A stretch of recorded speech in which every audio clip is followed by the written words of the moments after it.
বাফ রে বাফ, এত মজা হয়েছে, তোমরা এই রেসিপিটা না করে খালে বুঝবারে পাইবা না। হ্যালো বন্ধুগণ, তোমাদের লগে আমি আজকে একটা রেসিপি শেয়ার করতেছি। এই রেসিপি তোমরা কইরা খাওয়াইলে সব ধরনের সম্পর্ক জোড়া লেগে যাব। তো দেখতে পাইতেছো এইখানে আমি সুন্দর করে একটা মশলা তৈরি করে নিছি। হলুদ গুঁড়া, মরিচ গুঁড়া, স্বাদ মতো লবণ, আর হচ্ছে পেঁয়াজ বাটা, একটু রসুন বাটা।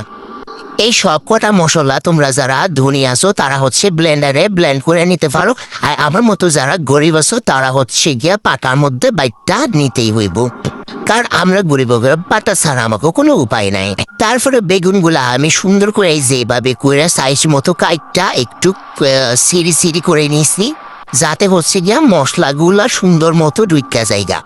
ও ফ্লেভারের জন্য কিন্তু আমি একটু আবার সর্ষে তেল দিছিলাম, আমার মনে নাই গো, কি একটা বড় ভুলটা করবার যাইতেছিলাম। তারপরে দুনিয়া বেরোজ যা জানো তো, এই যে মশলা গায়ে লাগতেই চায় না, যেমন ধরো আমি কোনো কথা কেউ কইলে আমি গায়ে লাগাই না। তো এইরকম করে সুন্দর করে যাইতে যাইতে মশলাগুলা লাগাইয়া তারপরে সুন্দর করে সামান্য প্রয়োজন পরিমাণ মতো তেলগুলা দিয়া হচ্ছে কে যে বেগুনগুলো সুন্দর করে দাঁড়ায় থেকে বাঁচতে না হলে কিন্তু একেবারে নিমিষের মধ্যে ফুইরা যাবো।